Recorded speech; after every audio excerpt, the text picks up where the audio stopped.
Hello, welcome to a slimline version of Gareth Jones on Speed. I'm the Gareth Jones bit. With me is the Richard Porter bit. Hello. But no Zog bit this week, because we tend to do this every year where Richard goes and spends 2 days in glamorous, exciting, motorsport-free Switzerland looking at cars, the Geneva Auto Salon, and comes back and talks to me about it. So we figured we don't need Zog anymore. He's really superfluous to this programme, let's be honest.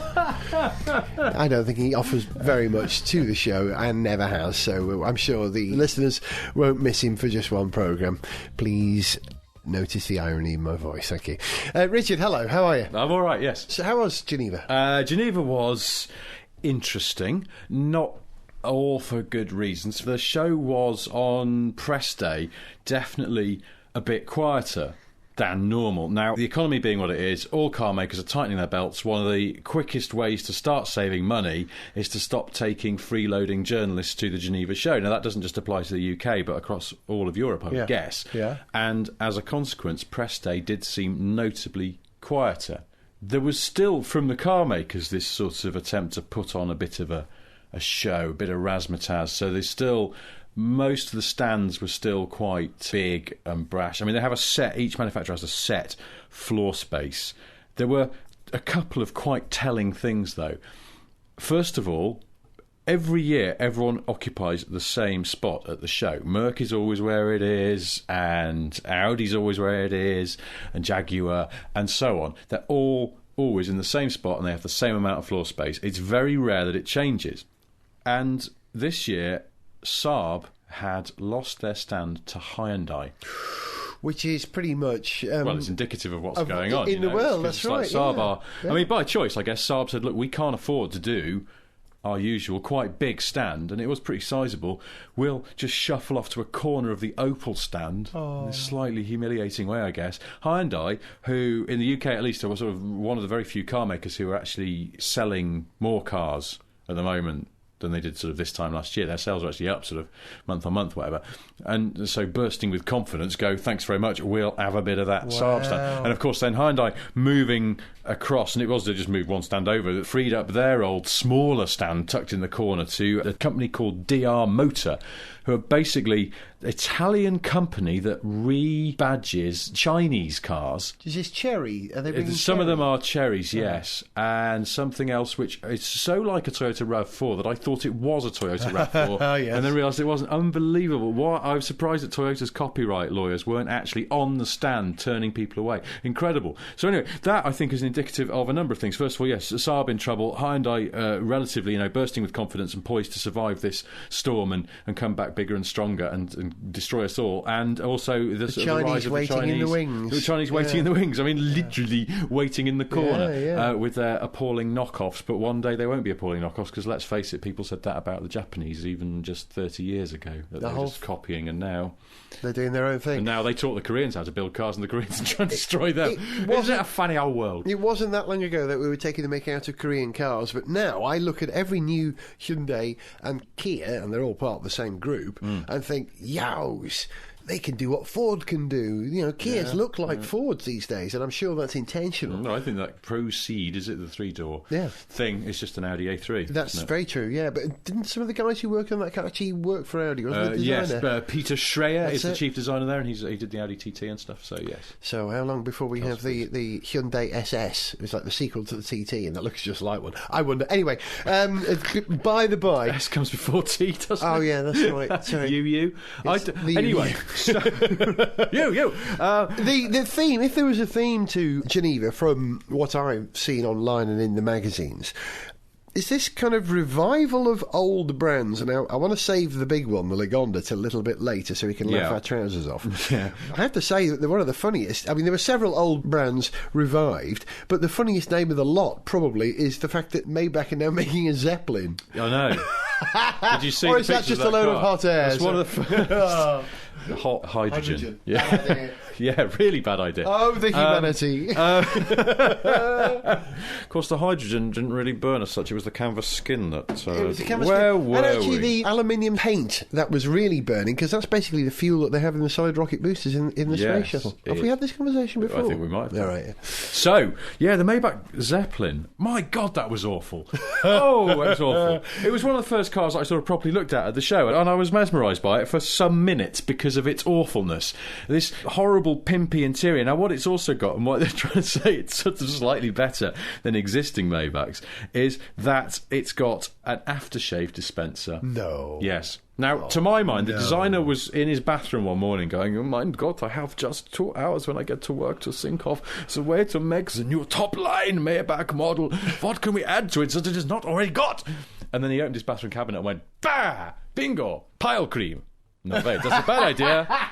No, aftershave. Yes, we could add this instead. And that's what they've done. It's just why? What is the point? Aftershave. It's dreadful, and it's got this. The one on the show had a stripe down the side, so it's sort of silvery whitey colour with a black stripe down the side. Or was it the other way around? I can't remember. I was too busy slightly retching. So the Zeppelin is an unmitigated disaster, would you say? Oh man, it's awful. It's really bad. But one of the things that was interesting about the show this year was there was relatively little sort of activity in the affordable car area. There's this sort of timidity to it, and the fact that all the car makers are let's be honest, fighting for survival to varying degrees. And there's a general move as well towards people buying smaller cars because, you know, they're concerned about CO2 emissions, economy and whatever. And there wasn't a lot to look at that was new. The real big stuff, the sort of big headline grabbers, were all massive high-end things. So, another case in point, the Lamborghini Murcielago SV, which looks amazing. Fastest ever, I think most powerful ever production Lamborghini, and sharpest edges ever. Yes, and yellowest. It's been ironed, hasn't it? It's amazing. I mean, it's a sort of last hurrah for the Murcielago, which I've driven a couple of those, and they are absolutely wonderful. Brilliant, marvellous, fantastic never to be replaced. Never, well, I don't know. You just sort of think, well, what's the replacement going to be like? Because to my mind, the only way it can go is more silly, more over the top, give you more sense of occasion, which is what that car does. You know, I couldn't have claimed to have even got close to its limits or used all of its performance, but that's almost not the point. You know that those things are there. It would be different if it didn't have towering performance and a massive V12 out the back. But it's just the sense of drama and occasion from the minute you get in with those silly scissor doors, and the minute you start it, and the minute you can't find the aircon controls because they're inexplicably hidden behind a flap, and when you do find them, it turns out they're off a facelifted Rover 45. And, really? Yeah, they're generic bits from an Italian company. They're also in the Zonda as well, the Pagani Zonda. No. Same things. And when Rover put climate control into the 45 in its dying days, they used the same generic control unit. Fact! Great. Where were we? We weren't talking about Rover. Murcielago. So the SV, I think, is brilliant. What a great way for that car to go out. It's lighter, it's more powerful, it's just more bonkers in every way, which is what a Lamborghini should be. And I know it sort of seems, it's so out of tune with the times. Well, yes, but actually, in the same way that, you know how Hollywood always makes sort of action films where American heroes conquer all when the country itself is depressed. Cheer everyone up. Yeah, this is what the motor industry is trying to do. I don't know whether it's knowingly trying to do it because I'm not sure that they have that lightness of touch. I think that just, unfortunately, all these cars were signed off before the economy really started to turn for the worst. But I think we need a Lamborghini Murcielago SV just so everyone can go, wow, you know, when I finally get out of this sort of economic depression that we're all suffering from and going, gloomy, you know, I would love to dream of buying one of those and maybe I'll save up and do it. It makes you feel 8 years old and it's wonderful. If we apply the same rule, then you should have the Mini Cooper JCW V12. That would do it, wouldn't it? Yeah, I can't help thinking that might struggle to put its power down through the front wheels, but it's worth a go. And you'd have to sit in the back seat. It would be 8-wheel drive. Okay. It's got to be better than 4-wheel drive. The other thing I was going to say, sorry, before I forget, because we're talking on a supercar tip, was that again, high-end stuff, Ferrari had this thing called the 599XX, which, if you may have seen the FXX, it's the most extraordinary idea. Well, this is a car that you can't take home. No, you cannot have it. You sort of license them a lot of money, and they won't let you have it. And you have to ring them and go, please, could I come and have a go in my car? And they'll go, not this week, no. I don't get Well, the fact that I think the FXX programme was judged to be a great success for Ferrari, who got some money for not selling cars, just essentially letting people come and look at them. The way the FXX works is that you buy this car, Ferrari deliver it to a racetrack somewhere with some of their engineers and allow you to drive it, and at the end of the day you go home, they take it home, and then they... Yeah, that's the basics of it. Or I think you can go to sort of group days at Fiorano and drive it around their test track there. Now, the point is it was supposed to be a technology test bed. So what they were saying to... And it was all existing customers, valued customers. They would write to you or whatever, say, would you like to buy an FXS? Yeah. It wasn't like you could just go into Ferrari show and go, I'd like to pay a lot of money for a car I can't actually take home. We don't know who you are, you have to go exactly, away. You have to go away. But if you, I suppose JK came down one morning and went, a letter from Ferrari, Spiegly Spoo. Oh, it says, do I want to buy an FX? And then that's what he does, isn't it? And then I'm doing the little dance as well. And then he'd go, no, I'm not that stupid, boopity-boo. And little jazz dwarf that he is, bless him. The floor's moving. Yeah, it's my furniture's banging into my legs again. And that's how he can't find his post. He probably wanted an FXX, but the sofa had moved again and got over the top of the letter. It's a nightmare. So, anyway, so obviously this was a great success. So this technology showcase, and the premise was, the spin they put on it, you're a valued customer, come and help us to continue to develop our cutting-edge technology. I mean, scam's an ugly word, but let's be honest. Anyway, it's worked for them. It's clearly worked for their value customers who must have enjoyed it in some way. So they're doing now another technology showcase track-based car based on the 599. Now, it did look actually rather superb, and it's got some lovely little tricksy bits in it. Like, instead of backlights, it has sort of Venturi type tunnels of some sort, and fans in them to sort of. Now, what these do?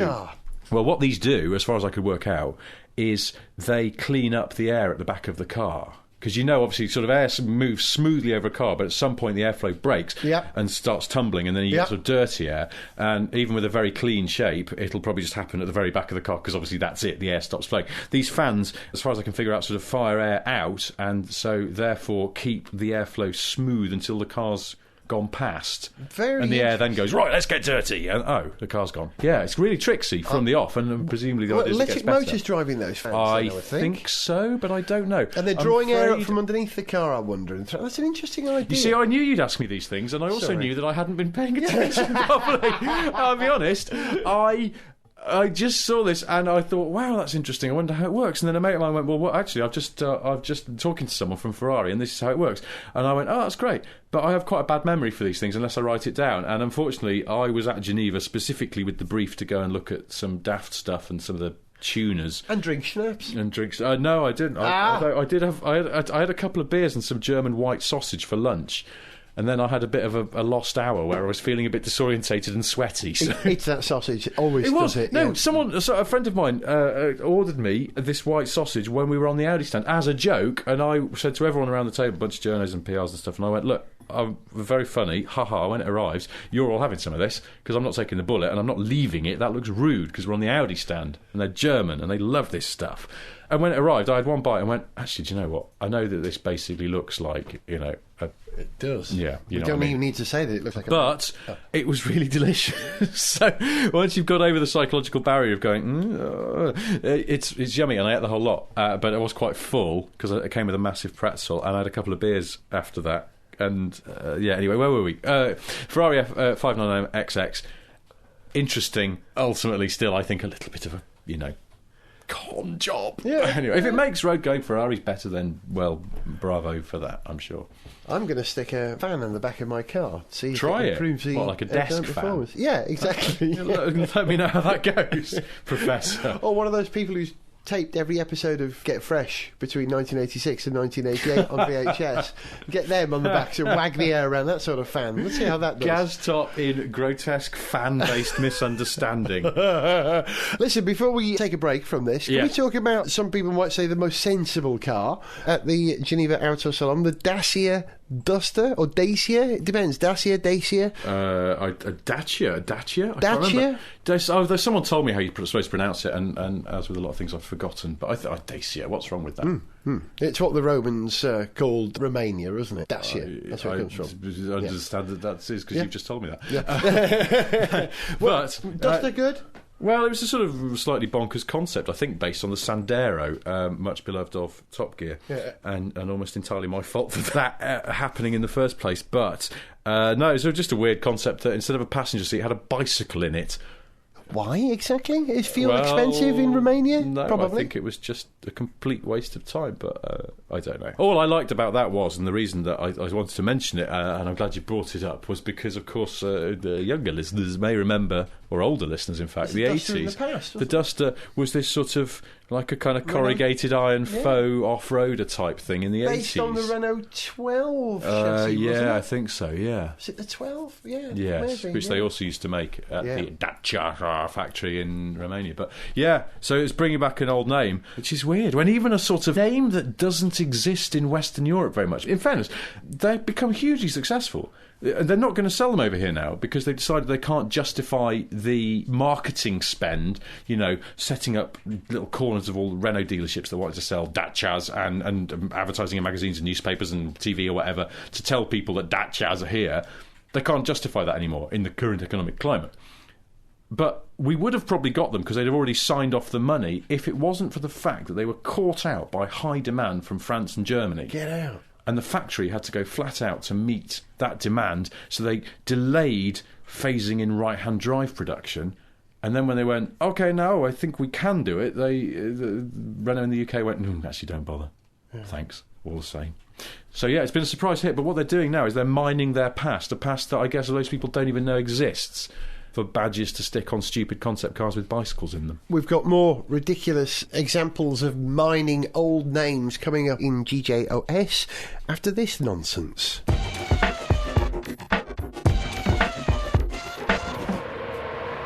Well, Mr. Brawn, that was a very impressive testing session, and I have to say, in light of your remarkable pace here today, we at Tech Slice Industries are certainly very interested in sponsoring you.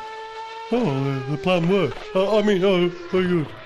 Now, I was hoping that our name could go on these sort of cylinders mounted on the outside of the car, but I see someone's got there before us. Typical. Tell me, what do NASA make exactly? Quick, over there. Jensen's dad's stealing the wheels off your Audi. Phew. Gareth Jones auf Geschwindigkeitsbericht vom Genf Auto Salon. This is the Gareth Jones on Speed annual Geneva Auto Salon report, which we pay Richard Porter enormous amounts of money to fly over to Switzerland to do. We don't, do we? You just do it because you love it. Good lad. Yeah, Good I live lad. to give, I really do. Can we talk about eco-cars at Switzerland? I would imagine in a climate where either you're selling super expensive cars or you're selling eco-cars, did you have a look at an Ampera, an Opel Ampera, the version of the Volta? It looks, like a European version of the Volt. I really can't tell you any more than that. It looks quite nice, actually. It looks all right. It's got quite a sort of interesting front end on it. Looks better than the flaming Insignia, doesn't it? I quite like the Insignia. Really? I was looking at it, and I was looking at one that was like a V6 four-wheel drive one on the stand. And I was thinking, they'll sell loads of them. Yeah, exactly. I was like, why did they go to all the trouble of putting a V6 engine in it for a start? Because historically V6 Cavaliers and Vectras never sold, nor did E6 Mondeo's V6 Peugeot 406 is anything like that. None of them ever sold. Why have they bothered? All the engineering effort gone into that, because it's not the work of a moment to put a new and bigger engine into a car and then do a four-wheel drive system as well. It just seems like such a waste of money. They haven't got. Did they have to develop that block for the Cadillac side of the family? It's a part of a GM family, but that's the thing. I think you don't just get an engine in a box from America and go, well, that'll basically fit, so let's put it in there. Engine mounts and things like that have to be all designed unique to each car, and exhausts, and then the whole thing's got to be calibrated, and it's mind-bogglingly complicated developing a car, and each engine installation has to be done with the same care and attention and homologated, and all the emissions tests and blah-de-blah-de-blah-de-blah-de-blah-de-blah-de-blah, ka-ching, euros being poured into it. Opel don't have euros. So that was just an aside, but I was looking at this car with a sort of sense of why. It's good, but why? There was a lot of eco stuff. The new Toyota Prius was there, which is promising, I think it's 89 grams per kilometre of CO2, which is, splendid. It's pretty amazing. Now, which it looks, like a Prius that's a next generation on from the one we know. So, well, there you are. The interior, I thought, on the Prius, from a distance, looked really cool and quite futuristic, as the one on the current Prius does. I think the current Prius has the most interesting interior of any Toyota, because it's almost like they've gone, well, here's a slightly futuristic car, let's cut loose, whereas most of their interiors are sort of beautifully made but ultimately rather boring. How do they do the incredibly low floor on the Prius? I don't know. How? Because where are the batteries? Are they at front, they're out in back? the boot, under the boot floor. If you look, the boot floor is weirdly high, actually, for a car of that size. And I've got to be careful what I say here, because I don't want to get into any sort of litigation. But I was being told this week about some handling issues with the Prius. Do you know about this? No. Thought you might know. A journalist... I've not heard, no. ...who allegedly lost control of a Prius on a test. Right. Presumably the new one, I don't know. It can't be evident for testing. Anyone's driven that yet. And stuffed it into a barrier, completely wrote it off, saying, oh, it's just weird. It just, gave up at 70 miles per hour, the back end went. And allegedly, the person who'd supplied the car for test said, yeah, they can do that. Really? Something to do with rear weight balance, but... Well, I don't know what the weight distribution is like, but I'd imagine, if anything, they are slightly rear heavy, because the batteries probably weigh more than the engine and the gubbins that's up front. But I don't know that for sure, so... We see Prius parked next to the new Avensis. I want to say Avensis. It's not French. Yes. Avensis. Was it parked next to one? Because there's a bit of a Nearby. family look going there now. Yeah, I think the Prius looks a bit more interesting. And I was going to say about the interior looks quite interesting until you sort of get up close and tap it, and then the materials are a bit thin. But I guess they've done that to save weight. Priuses that we drive in Britain, Yeah. are they Japanese built? Yeah. I suppose in the same way that, when mini-disc players had their brief moments of glory as a kind of... Where is Zog when we need him? You can't say mini-disc without having Zog here saying, don't knock the mini-disc. Yeah, it's no, a great I know format. he's a big fan of the mini-disc. me But too. those sort of portable, the mini-disc Walkmans, essentially. And Sony will build their normal domestic, Walkmans and all that kind of gubbins anywhere in the world, and often in China because it's very cheap to make them there. But they never built mini-disc Walkmans outside of Japan because they wanted to have absolute control over the tolerances, because they need such fine tolerances on them. And I don't know whether the Prius is is a much more complicated car than, say, a Corolla or a Camry, and therefore they wanted to build them close to the mothership to make sure everything was done properly. I don't know, but they're all built in Japan. In a week when Land Rover got their 23 million for developing a... 27, I think, yeah. 27 million for developing What's £4 million between friends? You can get a hybrid LRX out of that, can't you? That's where it'll go, isn't it? And they also announced that the LRX, which people might remember is this sort of the concept they've shown, like baby Land Rover, unashamedly inspired by the Mini. Continuing Land Rover's history of basically modelling their range on the BMW range. You've said this, the Land Rover range Rover was based on the 5... No, 7 Series. Range Rover 7 sorry. Series, Discovery 5 Series, Freelander 3 Series. Yeah. So now they want to do their Mini, which is the LRX, and it was shown as a concept, 3-door, sort of little lightweighty 4x4. Now they've announced that, first of all, they get this possible £27 million grant from the government to build it at Halewood, where they already built a new Freelander, and it's going to be a Range Rover. It'll be a Range Rover something, in the same way the Range Rover Sport is a sort of, slightly more vulgar footballer-y version of the Big Daddy Range Rover. And it won't be the Land Rover family, because I think the idea is they're going to sort of try and split the two. Range Rovers will be luxurious and groovy, and Land Rovers, which basically just means the Discovery and the Defender, will be the sort of rugged, proper off-roaders. That's the theory. So yes, the LRX falls into the Range Rover family. So this will be the Range Rover Ensley League or something. I don't know how football works, but there's a non-premiership league. Semi-pro. The Sunday morning league. Yes. Interesting. Sorry, I took you away from Geneva there for a minute, but I'm talking about eco... Apart from the sausage. That's it for this episode, but if you'd like to hear part 2 of our coverage of the Geneva show, then please download Gareth Jones on Speed episode 85. Available now. Contact the show on speed at garethjones.tv. Get lyrics, pictures and more information from www.garethjones.tv, or subscribe for free at the iTunes store. Gareth Jones on Speed is made by Whizbang.